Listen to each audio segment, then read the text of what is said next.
दोस्तों स्वागत है आप सभी का आपके अपने YouTube channel SS study material पर। ये जो क्वेश्चन आप देख रहे हैं कि मध्यकालीन इतिहास के स्रोतों का वर्णन करें, ये क्वेश्चन हर बार पूछता है। जब भी इसका सिलेबस रहा है ये क्वेश्चन हर बार पूछेगा। 100% गारंटी की इस तरह का क्वेश्चन पूछा जाएगा, ठीक है।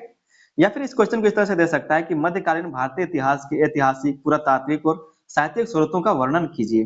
क्वेश्चन किसी भी तरह से पूछे कि मध्यकालीन इतिहास का स्रोत के बारे में बताइए, मध्यकालीन इतिहास के ऐतिहासिक स्रोतों, पुरातात्विक स्रोतों, साहित्यिक स्रोतों का वर्णन कीजिए।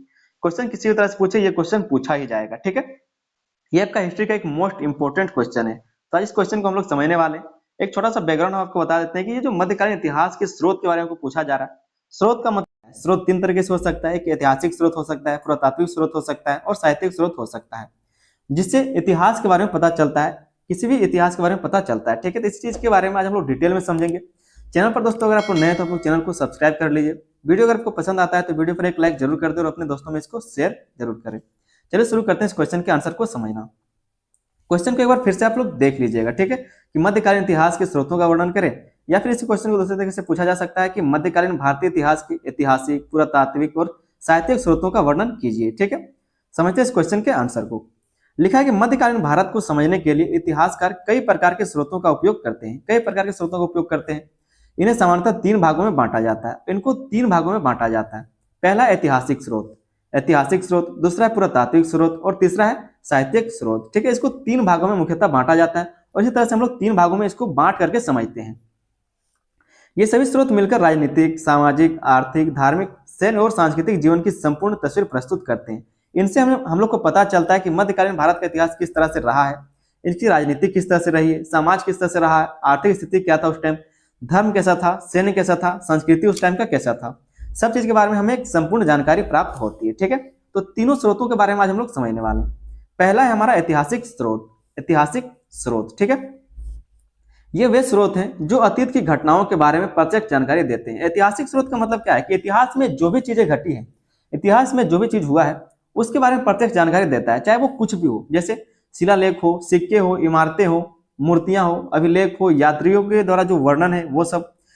इनसे राजाओं, युद्धों, शासन और समाज की जानकारी मिलती है। तो इतिहास, जो ऐतिहासिक स्रोत, इसमें सब कुछ आ जाता है, ठीक है। ऐतिहासिक स्रोत में सब कुछ आ जाता है। इसमें जो पहला वो है अभिलेख। अभिलेख के द्वारा हमें क्या मिलता है? अभिलेख क्या होता है? तो अभिलेख पत्थर, धातु, स्तंभ या ताम्र पत्रों पर खुदे संदेश होते हैं। इसमें कुछ लिखा हुआ होता है, उसी को अभिलेख कहा जाता है। मध्यकालीन काल में विशेषकर चोल, चालुक्य, विजयनगर, दिल्ली सल्तनत और मुगल शासकों ने अनेक अभिलेख जारी किए। इनमें प्रशासनिक आदेश, भूमि दान, राजस्व संबंधी निर्देश और जमीनी नापजोख का विवरण मिलता है। ये जो अभिलेख थे इसमें इन सब चीजों का जिक्र किया हुआ है। अभिलेख किसी भी ऐतिहासिक घटना को जैसा था वैसा सुरक्षित रखते हैं, इसलिए ये अत्यंत विश्वसनीय स्रोत माने जाते हैं। अभिलेख में क्या है कि एक बार लिख गया तो लिख गया, वो जैसा था वैसा ही सुरक्षित रहता है, ठीक है। तो पहला जो ऐतिहासिक स्रोत था वो था अभिलेख। दूसरा है शिलालेख। शिलालेख, ठीक है। शिलालेख मंदिरों की दीवारों, कुओं, बावड़ियों, स्तूपों और कीलों पर लिखे मिलते हैं। शिलालेख का मतलब जब पत्थरों पर जो लिखा जाता है। इनमें कर व्यवस्था, सैनिक फौज की संख्या, युद्धों का वर्णन, धार्मिक अनुदान, व्यापारिक गतिविधियां और स्थानिक प्रशासन का वितरण मिलता है। इन सब चीजों का उसमें वितरण मिलता है, जानकारी देखने को मिलता है। जैसे कि खजुराहो, भुवनेश्वर, तंजौर मंदिरों के बड़े पैमाने पर शिलालेख मिलते हैं। इन सब मंदिरों में आपको शिलालेख के बड़े पैमाने पर स्रोत मिलेंगे, ठीक है, लिखा हुआ आपको मिल जाएगा। जहां पर इसकी प्रशासनिक क्रिया के बारे में, कर व्यवस्था के बारे में, सैनिक फौज के बारे में या फिर कई सारी चीजों के बारे में देखने को मिलता है। साथ में किसके द्वारा ये बनाया गया है ये भी आपको देखने को मिल जाएगा। तीसरा है ताम्रपत्र। ताम्रपत्र शासकों द्वारा दिया गया एक आधिकारिक दस्तावेज होता था। हमारे पास जो अभी एफिडेविट होता है, जो हमें किसी को आदेश देना रहता है, फिर हमें सरकार के द्वारा जो भी आदेश आता है तो हम लोग लिख के सरकार के द्वारा लिख के दिया जाता है, कागज में दस्तावेज दिया जाता है। उसी टाइम उस तरह का उस टाइम ताम्रपत्र चला करता था। कहा जाए कि ताम्रपत्र शासकों द्वारा दिया गया एक आधिकारिक दस्तावेज होता था, जिसमें भूमि दान, गांव दान, विशेष अधिकार या राजस्व छूट जैसी बातें लिखी जाती थी।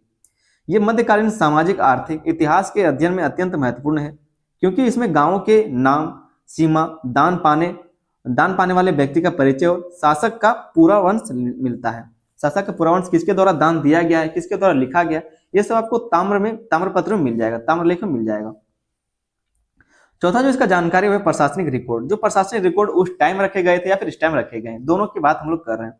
मध्यकालीन भारत में दिल्ली सल्तनत और मुगल काल में बड़े पैमाने पर दफ्तरी कागजात तैयार किए जाते थे उस टाइम, क्योंकि जानकार हो गए थे लोग जब दिल्ली सल्तनत चालू हुआ था, स्टार्ट हुआ था। जैसे कि अखबारी रिकॉर्ड, जैसे कि अखबारी रिकॉर्ड हो, फौजी संख्या हो, जो फौज की संख्या वो लिख के रखा जाता था, मनसबदारी सूची, भूमि मापन, फसलों का आकलन आदि। भूमि पैमाइश उस टाइम चलता था कि भूमि कितना है आपके पास, ये सब लिखा जोखा होता था, तो ये सब कहा जा रहा है। आगे इसमें लिखा है कि अकबर के समय आईने अकबरी ऐसा ही प्रशासनिक रिकॉर्ड है। जो आईने अकबरी है वो भी एक ऐसा प्रशासनिक रिकॉर्ड है जो उस समय की अर्थव्यवस्था, लोगों की संख्या, कर व्यवस्था और सामाजिक संरचना को स्पष्ट करता है। ये क्या है, तो एक इसका इतिहास है, अकबर का ये इतिहास है। ठीक है, आगे देख लेते हैं हम लोग पुरातात्विक स्रोतों को। थोड़ा सा यहाँ पर मिस्टेक है, ये पुरातात्विक स्रोत होगा। ठीक है, पुरातात्विक स्रोत, आर्कोलॉजिकल सोर्सेस।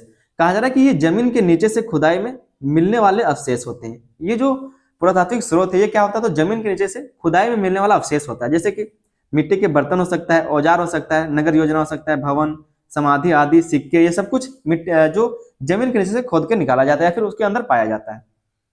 पुरातात्विक विज्ञान इन स्रोतों से सभ्यताओं का जीवन, तकनीक, खान पान और संस्कृति को समझता है। और जो आर्कोलॉजिकल होते हैं, जो आर्कियोलॉजिस्ट होते हैं, वो इन सब बातों का अध्ययन करते हैं। ठीक है, इसमें से सबसे जो पहला जो स्रोत आता है वो है सिक्के। सिक्के सिक्के मध्यकालीन भारत के शासकों के राजनीतिक, आर्थिक और धार्मिक इतिहास के उत्कृष्ट प्रमाण हैं। क्या कहा गया, सिक्के मध्यकालीन भारत के शासकों के राजनीतिक, आर्थिक और धार्मिक इतिहास के उत्कृष्ट प्रमाण है। ये इनके राजनीति का, आर्थिक, जिस तरह से उस टाइम आर्थिक चल रहा था, धार्मिक इतिहास का एक प्रमाण माना जाता है। क्या, तो सिक्का। कि सिक्के में बहुत सारे क्या तो चित्र भी बने होते थे, तो उससे धर्म के बारे में पता चलता है। उस टाइम किस प्रकार के सिक्के चलाए जाते हैं, इससे आर्थिक पता चलता है, और राजनीति उस टाइम किस प्रकार से, वो भी आपको सिक्के से पता चल जाता है। वही बात लिखा है कि सिक्के मध्यकालीन भारत के शासकों के राजनीतिक, आर्थिक और धार्मिक इतिहास के उत्कृष्ट प्रमाण हैं। ठीक है, सिक्कों से शासक का नाम, उपाधि, राज्य की सीमाएं, व्यापार किस स्तर पर था, धातु विज्ञान कैसा था, यह सब पता चलता है। मुद्रा के डिजाइन, भाषा, तिथि, प्रतीक और धातु की गुणवत्ता से पूरा आर्थिक इतिहास मिलता है। जैसे कि इल्तुतमिश के टंका, मोहम्मद बिन तुगलक की टोकन मुद्रा, शेर शाह के रुपया, मुगल स्वर्ण मुद्राएं, ये सब क्या है, तो इससे पता चलता है कि उस टाइम आर्थिक स्थिति कैसी थी, राजनीति कैसा था, किसके द्वारा चलाया गया। ठीक है, धार्मिक, उस टाइम धर्म कैसा था, सबके बारे में पता चलता है। दूसरा जो हमारा है वो है भवन, महल और किले। भवन, महल और किले, जो खोदकालीन भारत के किले, महल, मस्जिद, मकबरे और मंदिर उस समय की कला, तकनीक, सामाजिक जीवन और राजनीति का सीधा प्रमाण है। लाल किला, आगरा किला, कुतुब मीनार, चार मीनार, रणथंबोर किला, ग्वालियर किला, ये सभी मध्यकालीन सैन्य तकनीक, शिल्पकला और वास्तुकला से परिचय कराते हैं। स्थापत्य में समय समय पर हुए विकास से सांस्कृतिक मेलजोल भी खाता है। और स्थापत्य में जो समय समय पर हुआ विकास है उससे भी सांस्कृतिक मेलजोल खाता है। ठीक है, तीसरा जो इसका प्रमाण है वो है मूर्तियां, प्रतिमाएं और शिल्प। मूर्तियां, प्रतिमाएं और शिल्प। मूर्तियां धार्मिक विश्वास, कला शैली, परंपराएं, सामाजिक मान्यताएं और सौंदर्य बोध को दर्शाती हैं। चोलों की कांस्य प्रतिमाएं, राजस्थान की जैन मूर्तियां, गुजरात की मंदिर मूर्तियां और आदि मध्यकालीन कला का उत्कृष्ट उदाहरण है। इनसे शासकों के संरक्षण और धार्मिक जीवन का चित्र उभरता है। तो मूर्तियां, प्रतिमाएं और शिल्प इसका एक उदाहरण है उस टाइम के इतिहास को जानने के लिए। चौथा जो स्रोत है वह पुरातात्विक अवशेष और खुदाई सामग्री। पुरातात्विक अवशेष और खुदाई सामग्री। पुरातात्विक खुदाइयों से प्राप्त मिट्टी के बर्तन, लोहे के औजार, हथियार, सिक्के, मुहरें, घरों की संरचना, कृषि उपकरण और व्यापारिक सामान मध्यकालीन आर्थिक गतिविधियों की जानकारी देते हैं। ये सब क्या है, तो मध्यकालीन आर्थिक गतिविधियों की जानकारी देता है। इनमें गांवों का विकास, खाद्य आदतें, हस्तशिल्प, व्यापार, मांगे आदि का पता चलता है। उस टाइम कैसा खाद्य आदत था, हस्तशिल्प कैसा था, व्यापार कैसा था, गांव का विकास किस तरह से था, इन सब चीजों के बारे में पता चलता है। ठीक है, तीसरा जो स्रोत है वह है साहित्यिक स्रोत। साहित्यिक स्रोत, ठीक है, साहित्यिक स्रोत, यहाँ पर फिर से मिस्टेक हो गया लिखने में, यह साहित्यिक स्रोत। ठीक है, साहित्यिक स्रोत, इसके अंतर्गत क्या क्या स्रोत आते हैं और इसको, ये जो साहित्यिक स्रोत है वो क्या क्या होता है उसको समझ लीजिए। साहित्यिक स्रोत क्या होता है उसके बारे में जान लीजिए। कहा जा रहा है कि ये लिखित रूप में उपलब्ध स्रोत है। ये जो है लिखित रूप में उपलब्ध स्रोत है, चाहे वो किसी प्रकार से लिखा हो, धार्मिक ग्रंथ हो सकता है, महाकाव्य हो सकता है, नाटक, इतिहास की पुस्तकें, राजाओं की जीवनी, यात्रा वृत्त, विदेशी विवरण आदि। यहाँ पर जो भी चीजें लिखी होती है उनसे हमें मध्यकालीन भारत के बारे में पता चलता है, मध्यकालीन इतिहास के बारे में पता चलता है जो लिखा हुआ है। ठीक है, इनसे समाज, धर्म, राजनीति और अर्थव्यवस्था की विस्तृत जानकारी मिलती है। और इससे क्या है, तो समाज के बारे में, धर्म के बारे में, राजनीति, अर्थव्यवस्था की विस्तृत जानकारी मिलती है जो लिखने से पता चलता है, जो यात्रियों के द्वारा लिखा गया, जो धार्मिक साहित्यों में लिखा गया। ठीक है, इनसे हमें पता चलता है। पहला जो इसका स्रोत है वह धार्मिक साहित्य। धार्मिक साहित्य मध्यकालीन काल में पुराण, स्मृतियां, तंत्र ग्रंथ, भक्ति साहित्य और सूफी साहित्य की रचना हुई है। ये धार्मिक विचारों, सामाजिक परंपराओं, जाति व्यवस्था और सांस्कृतिक जीवन का सीधा रिकॉर्ड है। उस टाइम इस तरह का, उस टाइम वहां पर धर्म कैसा था, विचार कैसा था, सामाजिक परंपरा कैसा था, व्यवस्था कैसा था, जाति व्यवस्था कैसा था, इन सब चीजों के बारे में कहा जा रहा है कि जीवन का ये सीधा रिकॉर्ड है। ये जो ग्रंथ है ये सब बातों का सीधा रिकॉर्ड है। भक्ति आंदोलन के संत कबीर, मीरा, तुलसीदास, सूरदास समाज की वास्तविक स्थितियों को उजागर करते। इनके द्वारा जो भी लिखा गया है इस ये क्या बताता है, तो वास्तविक स्थितियों को बताता है, जो उस टाइम का समाज का वास्तविक स्थिति था। सूफी जो सिलसिले हैं, जो सूफी सिलसिलों की किताबें, चाहे वो फवायत उल फवाद, सियार उल औलिया भी महत्वपूर्ण साक्ष्य, ये सब जो किताबें हैं ये सभी महत्वपूर्ण साक्ष्य माना जाता है। दूसरा है हमारा दरबारी इतिहास। जो दरबारी होते थे वो जो अपने राजाओं के बारे में लिखते थे उसके बारे में एक स्रोत है, ये भी एक स्रोत है। कहा जा रहा है कि दरबारी इतिहास वे ग्रंथ होते हैं जिन्हें शासकों के आदेश पर दरबार में मौजूद इतिहासकार लिखा करते थे। इनका मुख्य उद्देश्य शासक के शासनकाल की घटनाएं, युद्ध, प्रशासन, कर प्रणाली, दरबार की गतिविधियां और राजनीतिक स्थिति को दर्ज करना होता था। अबुल फजल की अकबरनामा, किसके द्वारा क्या लिखा गया ये भी आप देख लीजिए। अबुल फजल की अकबरनामा मतलब अकबरनामा किसके द्वारा लिखा गया, तो अबुल फजल के द्वारा लिखा गया। बरनी की तारीख है फिरोज शाही, बरनी ने क्या लिखा है, तो तारीख है फिरोज शाही लिखा है। और तबकात नासिरी जैसे ग्रंथ लिखे हैं कि शासक कैसे शासन करते थे, उस टाइम शासक कैसे शासन करते थे, ये सब कुछ आपको यहाँ पर देखने को मिलता है। प्रशासन कैसा था, सेना और राजस्व प्रणाली कैसा काम करती थी, ये ग्रंथ कभी कभी शासक की प्रशंसा में लिखे जाते थे। ये जो ग्रंथ है कभी कभी शासक की प्रशंसा में लिखे जाते हैं, मतलब उनके तारीफ के लिए भी लिखे जाते थे, क्योंकि कोई नहीं चाहेगा कि जो मेरे बारे में किताब लिखे वो गलत लिख दे। लेकिन फिर भी राजनीति और प्रशासनिक जानकारी के सबसे विश्वसनीय स्रोत माने जाते हैं। लेकिन फिर भी उस टाइम के जो राजनीतिक या फिर प्रशासनिक स्रोत हैं उसकी महत्वपूर्ण जानकारी यहाँ से पता चलती है, इनको माना जाता है।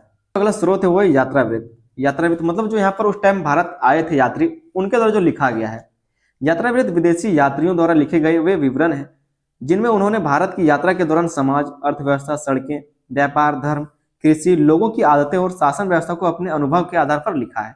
उनके द्वारा जो यहाँ पर देख करके लिखा गया है वो भी एक क्या है, तो स्रोत माना जाता है।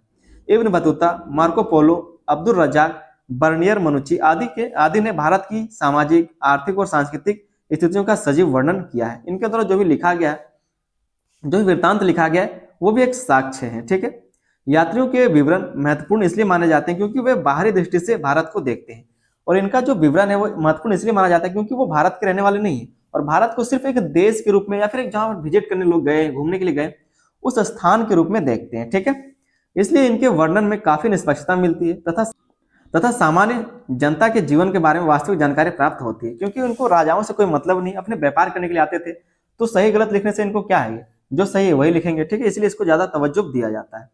चौथा जो स्रोत है इसका वो है स्थानीय साहित्य और लोक परंपराएं। वहां की लोक परंपराएं कैसी है, स्थानीय साहित्य कैसा है, वो भी इसका जानकारी देता है। लोकगीत, लोक कथाएं, भाटों और चरणों गीत, शौर्य, युद्ध, जातिगत परंपराएं और सामाजिक संरचना को दर्शाते हैं। राजपुताने के पिंगल साहित्य, रासो साहित्य और वीर गाथाएं इसी श्रेणी में आते हैं। ये लिखित इतिहास में छूटे सामाजिक पक्षों को उजागर करते हैं।